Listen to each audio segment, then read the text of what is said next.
Circle chapter का एक और बहुत ही इम्पोर्टेंट क्वेश्चन है।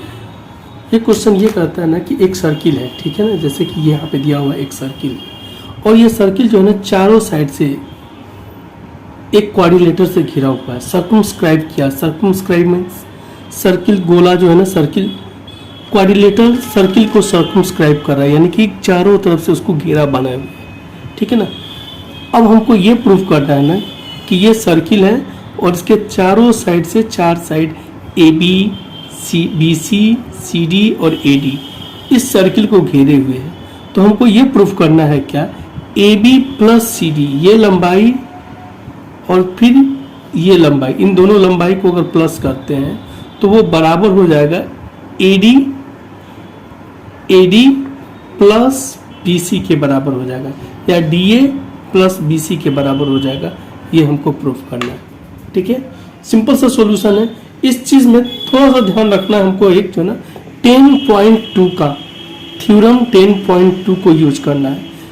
थ्योरम कहता है कि जब कोई लेंथ ऑफ ए टेंजेंट, ठीक है ना, from an external point of a circle are equal, कहने का मतलब कि यहाँ पे क्या है, अगर ये सर्किल है तो यहाँ से क्या होगा ना, ये पॉइंट जो है ना एक एक्सटर्नल पॉइंट होगा, यहाँ से लेके यहाँ तक का लंबाई, यहाँ से लेके AP का लंबाई और इस पॉइंट से AS का लंबाई, क्यों यहाँ पे ये एक टेंजेंट बन जा रहा है, तो ये एक टेंजेंट AP जो टेंजेंट है और AS जो टेंजेंट है, दोनों टेंजेंट का लंबाई आपस में क्या होगा, बराबर होगा, ठीक है।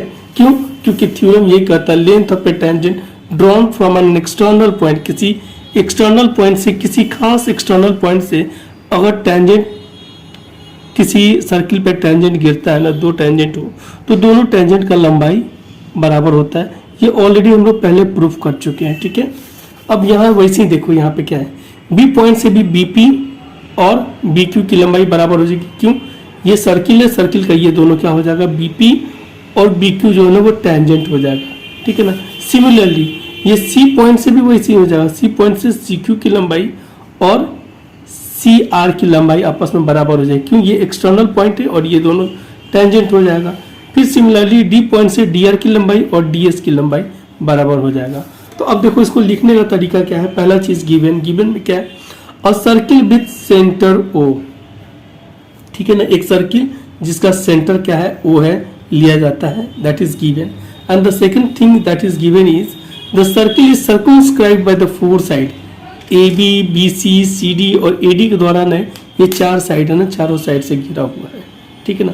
अब हमको क्या प्रूफ करना है, हमको प्रूफ करना है कि AB जो है ना वो AB प्लस CD, मतलब इसका लंबाई और इसका लंबाई ये बराबर है, किसके लंबाई के, इसके लंबाई के और इस साइड के लंबाई के बराबर है, प्लस के बराबर है, ठीक है ना। सॉल्यूशन में क्या करते हैं ना, अब ये मान लेते हैं कि मेरे लिए ये एक्सटर्नल पॉइंट है, ठीक है। तो एक्सटर्नल पॉइंट में यहाँ थोड़ा सा केयर रखना, हमको क्या करना है ना, हमको करना है क्या ना, ये मेरा क्या है AP, हमको क्या प्रूफ करना है, प्रूफ करना, देखो यहाँ पे क्या प्रूफ करना है, AB प्लस CD बराबर है, ठीक है ना। तो थोड़ा सा इस पॉइंट को लिखने के समय में ना हम लोग को थोड़ा सा इस तरह से करना है, अरेंज करना है कि थोड़ा मिस्टेक ना हो, मिस्टेक हो सकता है, इसलिए मिस्टेक से बचने के लिए अब ये AB का लंबाई, ये AB का लंबाई है, पहले हम किसको लेंगे, अगर ये एक्सटर्नल पॉइंट से बात करेंगे तो एक साइड में अगर हम AP लिखते हैं तो दूसरा साइड में AS लिखेंगे। फिर अगर ये B पॉइंट से लिखेंगे तो B पॉइंट से BP हो जाएगा और CD बराबर BQ बराबर हो जाएगा। इसको अरेंज करना होगा। अगर हम गलती से क्या कर दिए, गलती से थोड़ा सा भी गलती कर रहे हैं और गलती ये कर दे रहे हैं कि AP इधर एक साइड में बराबर कर दे रहे हैं और दूसरे साइड में BS बराबर कर दे रहे हैं, मतलब AP बराबर है BS, और फिर हम लोग क्या कर रहे हैं, इधर से कुछ थोड़ा कैलकुलेशन अगर गलत हुआ ना हमारा तो ये मैथ गलत हो जाएगा। इसको अरेंजमेंट सही होना चाहिए, यानी हमको ये AB और ये BC ये दोनों को बराबर करना है, एक साइड में रहेगा। तो इसके जो कंपोनेंट है, इसके जो पार्ट हैं, इसके जो पार्ट हैं वो हम लोग इसके अनुसार अरेंज करेंगे, ठीक है। आगे सॉल्यूशन देखते हैं तो समझ में आ जाएगा। पहले देखो क्या हो रहा है, अगर हम एक्सटर्नल पॉइंट A लेते हैं, एक्सटर्नल पॉइंट A लेते हैं तो AP बराबर हो जाएगा किसके, AS के बराबर हो जाएगा। ये एक पॉइंट है और AP किसके बराबर हो जाएगा, AS के बराबर हो जाएगा। क्यों AS के बराबर हो जाएगा, length of tangent drawn from the external point, मतलब सेम एक्सटर्नल पॉइंट से दोनों पे ये टेंजेंट है, इसलिए ये टेंजेंट की लंबाई, इसकी लंबाई और इसकी लंबाई क्या हो जाएगी, आपस में बराबर हो जाएगी। ठीक है ना, ये हम एक साइड में लिख रहे हैं। अब देखो इधर वाला, अब अगला जो है ना, अगर हम B पॉइंट लेते हैं फ्रॉम पॉइंट B, अगर हम ये B पॉइंट की बात करते हैं ना, B पॉइंट, तो हमको ये लिखना होगा, पहले BP लिखना होगा। हम ये B पॉइंट से पहले BQ नहीं लिखेंगे, पहले किसको लिखेंगे, BQ को लिखोगे। क्यों, क्योंकि हमारे लेफ्ट हैंड साइड में AB है, तो पहले AB वाले कंपोनेंट को लिखेंगे। ठीक है ना, होप ये क्लियर हो गया होगा। BP यानी यहाँ पे क्या होगा, BP बराबर हो जाएगा BQ वाले साइड का, इसका भी कारण सेम यही होगा। ठीक है ना, अब अगर हम D पॉइंट से लेते हैं, D पॉइंट से, तो D पॉइंट से हमको ये वाले साइड को, अब देखो इधर वाला पूरा काम हो गया, अब हम इधर वाले को लेंगे, तो DR बराबर हो जाएगा DS के बराबर हो गया। क्लियर।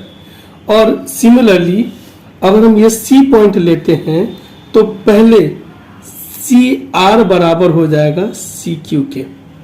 ठीक है ना, तो मेरे पास कितना इक्वेशन मिल जाए, इक्वेशन 1, इक्वेशन 2, इक्वेशन 3, इक्वेशन 4। अब इन चारों इक्वेशन को प्लस कर देते हैं, इक्वेशन 1 प्लस इक्वेशन 2, 3 एंड 4, सबको इक्वेशन को जोड़ देते हैं। तो AP यहाँ पे देखो क्या है, AP है पहला, AP आ गया यहाँ पे, फिर क्या है DR लिख दिए, फिर BP डाल दिए यहाँ पे, फिर CR एक साइड में, बराबर के इस साइड वाले सबको हम लोग इधर डाल दिए, अरेंज कर दिए। और ये AS DS BQ, फिर इसके बाद CQ, इसको एक जगह लेके आ गए, ये सबको एक जगह अरेंज कर दिए।